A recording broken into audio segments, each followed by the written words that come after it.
మువ్వన్నెల జెండా మీకొక్కటి చెప్తున్నాం, ఈ స్వాతంత్రం ఊరికనే రాలేదు, ఈ స్వేచ్ఛ ఊరికనే రాలేదు. మీరు ఈరోజు ఈ దేశంలో స్వేచ్ఛగా బతకడానికి, స్వేచ్ఛగా జీవించడానికి ఖుదీరామ్ బోస్ 18 ఏళ్ల బిడ్డ ఉరితాడును కొట్టాడు. 18 ఏళ్ల బిడ్డ ఉరితాడును ముట్టాడు. భగత్ సింగ్ 23 ఏళ్ల వయసులో ఉరితాడును ముట్టాడు. నేతాజీ సుభాష్ చంద్రబోస్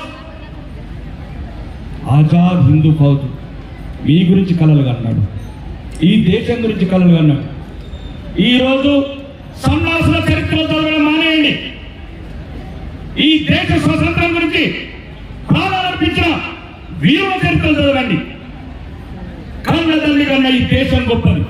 ఎవడో మనం అంటున్నాడు భారతదేశం అంటే ఏంటి అని.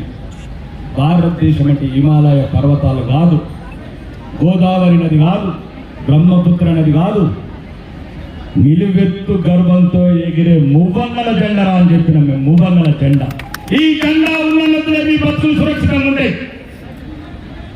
ఈరోజు ఈ దేశం గురించి ప్రాణాలు అర్పించిన వీరులని, ఈ స్వేచ్ఛకు ఎన్ని లక్షల మంది ప్రాణాలు అర్పించారు. ఒక్కసారి అండమాన్ జైలుకి వెళ్ళండి, లేదు యూట్యూబ్లో అండమాన్ జైలు చూడండి. రోజు 100 కిలోల గోధుమలు పిండి రూపించేవాళ్ళు.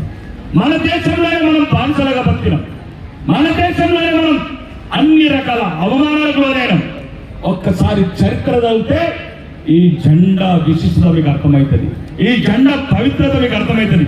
ఆ జెండా గురించి ఎన్ని కన్నులు మూసినాయి. ఇది రక్త తర్పణ చేసిన నేల, ఇది రక్తంతో కలిసిన నేల, ఇది వారిది వీరిది కాదు నేల, రక్తంతో ప్రవహించిన నేల ఈ భారత నేల. ఆ జెండా గురించి, ఈ స్వాతంత్రం గురించి భవిష్యత్తులో ఈ పిల్లలు స్వేచ్ఛగా బతకడానికి, భగత్ సింగ్ బతకాలని లేదా, ఉరితాడేసినప్పుడు లేదా ఈ బతకనుకున్నాడు. ఈ బానిస బతకన నా భారతదేశ దాస శృంఖలాలు తెంపడానికి ఇంట్లో జిందాబాద్ అనుకుంటా ఉరితాడను మెడకేసుకున్న భగత్ సింగ్ చరిత్ర చదవండి.